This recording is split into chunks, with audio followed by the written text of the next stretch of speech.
In today's video, we're going to be breaking down Jordan James of Oregon. What are strengths and weaknesses? How is he best utilized? Where do we think he's selected in the NFL draft? And what do we think we can expect from him in fantasy? Watch to the end of this video and you'll have a good idea.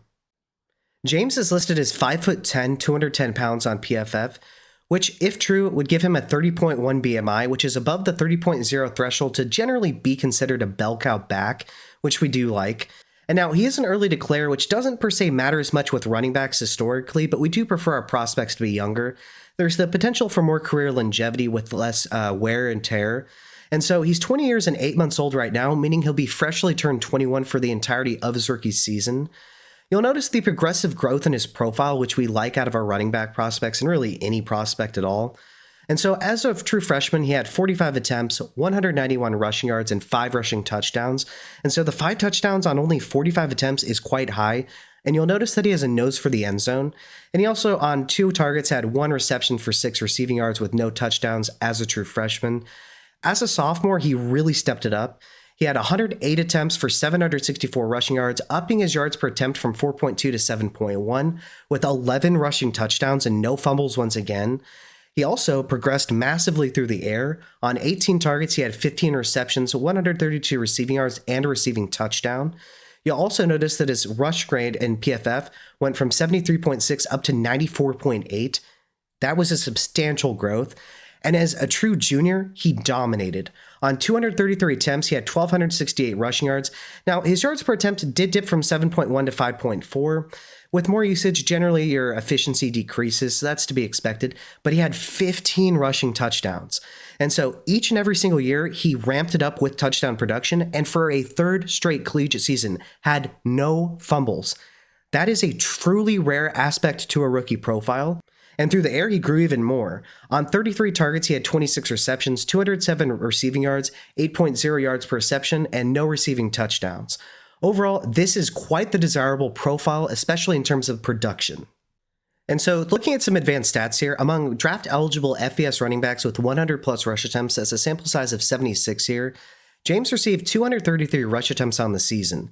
His yards per attempt of 5.4 was tied for 29th in the sample size, and Oregon as a run-blocking offensive line was 26th in the nation with a 76.6 run-blocking grade. And so I definitely would have hoped his yards per attempt would have been a little bit higher, but something I noticed on film is he never gets tackled for a loss. He is always maximizing yardage. And so it is interesting, but I will say I think he's more talented than his yards per attempt indicated in this sample size. His yak per attempt of 3.18 is 49th in the sample size. He isn't the biggest guy, but he is falling forward constantly. His breakaway run percentage of 18.4% is 72nd in this sample size. He doesn't generally get a ton of long gains, but he's consistently gaining positive yardage, which is a trait that NFL coaches desire and will definitely land him a role on an NFL team in the future. His PFF rushing grade of 90.9 was tied for 5th in the sample size, which more so indicates what I've been saying, that while, yes, his yards per attempt and his breakaway run percentage might not be the most impressive, he is maximizing yardage consistently. His PFF receiving grade of 53.5 is tied for 63rd in the sample size. He's a pretty good receiving back, but not an elite receiving back by any stretch of the imagination. His 0.9 yards per out run is 36th in the sample size. His elusiveness rating of 79.7 is 31st. And his missed tackles forced of 57 are 16th, and that's 0.24 per attempt. His rushing yards per game of 90.6 is great on 16.6 average attempts per game. His 14.8 receiving yards per game are fine on 1.9 receptions per game. And once again, he had 15 total touchdowns. And as far as his grades go, he's a true junior out of Oregon. He's give or take 5'10", 210 pounds, which, if true, would give him a 30.1 BMI, which is requisite size to be a full-time back at the NFL level. He's a very good scheme fit for zone schemes given his vision and his elite burst through the hole. He's also pretty good at finding cutback lanes and especially gaining yards after the catch. He's great all around in terms of rushing and receiving at maximizing yardage consistently and avoiding negative gains. My comp for him is a combination of Aaron Jones and Breece Hall. And so he's Aaron Jones in his ability to consistently maximize yardage, as well as his elite vision and burst through the hole.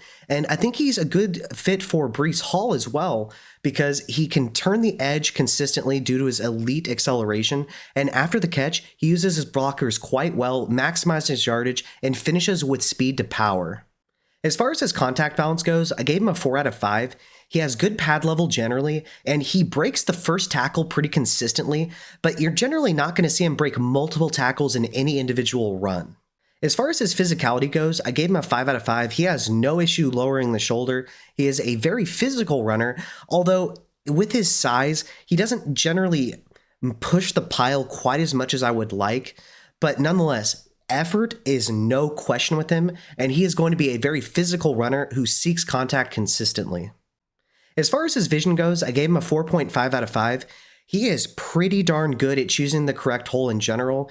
You're generally not going to see him make too many mistakes, and I almost never saw anything on film with him losing yardage. Seriously, he is one of the best backs that I've graded so far in this year and this past season in terms of never getting negative yardage with any of his runs, even when the run blocking wasn't very good.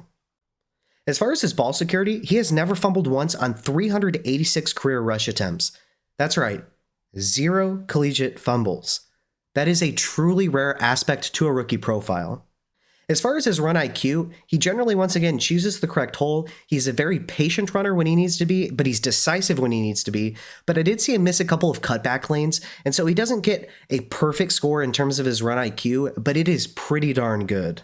As far as his speed, I gave him an 8 out of 10. He's projected to run a 4.45 40-yard dash, and you might notice people saying that he doesn't have the home run speed. While, yes, he generally doesn't have these long runs at the collegiate level, I don't think it's because he actually lacks the speed to do so. I'm not sure what it is, but on film, you see him accelerate quite quickly, and you'll see him destroy angles when need be.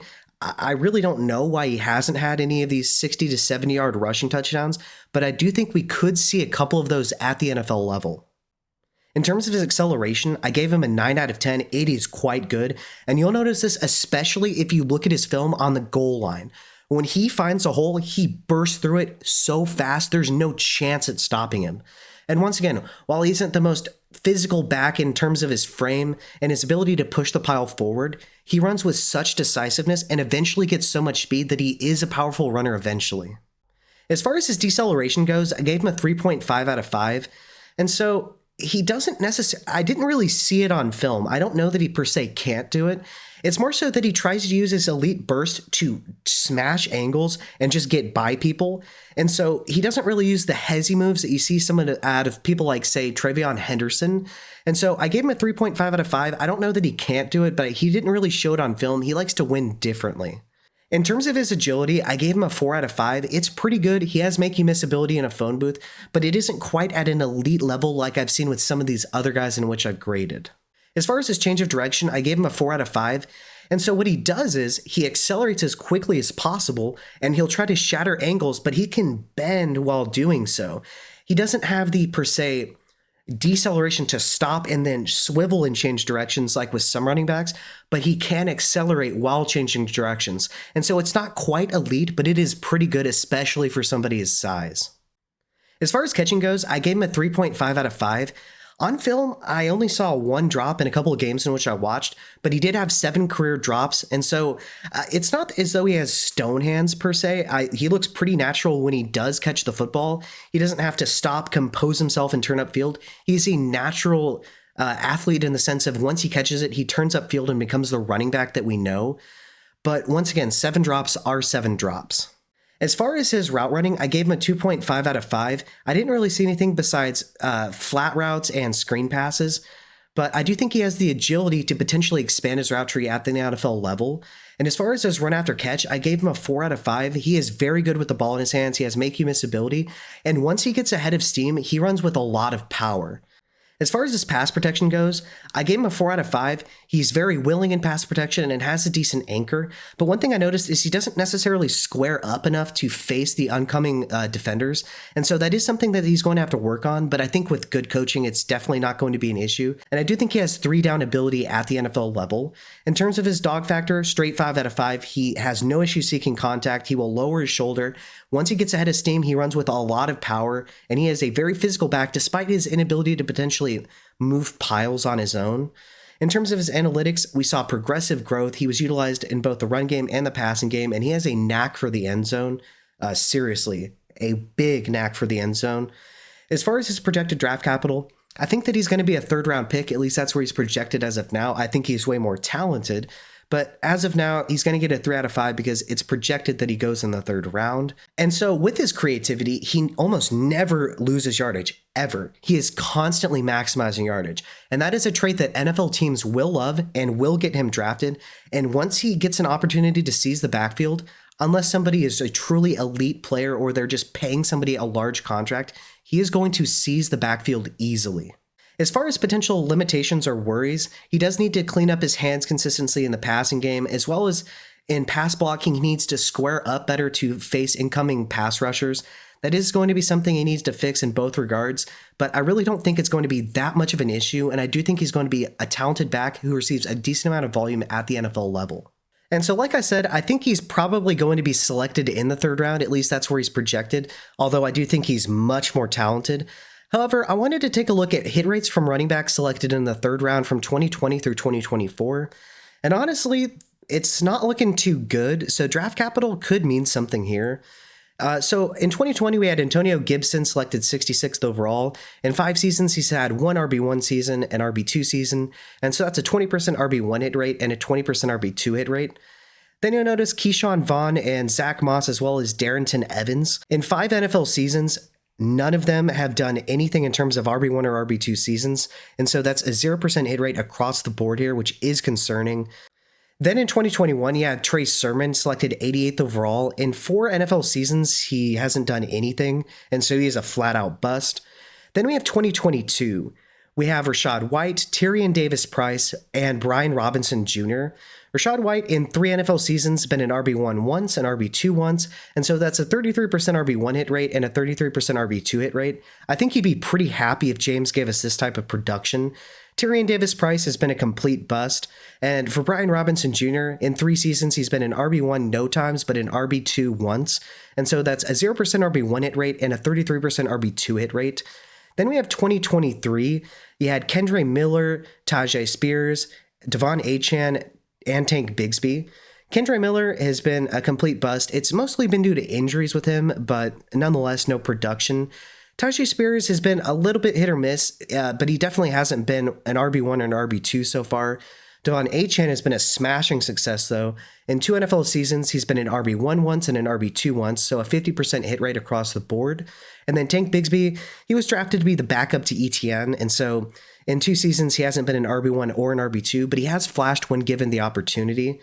Then in this past season, we had Trey Benson, Blake Corum, and Marshawn Lloyd.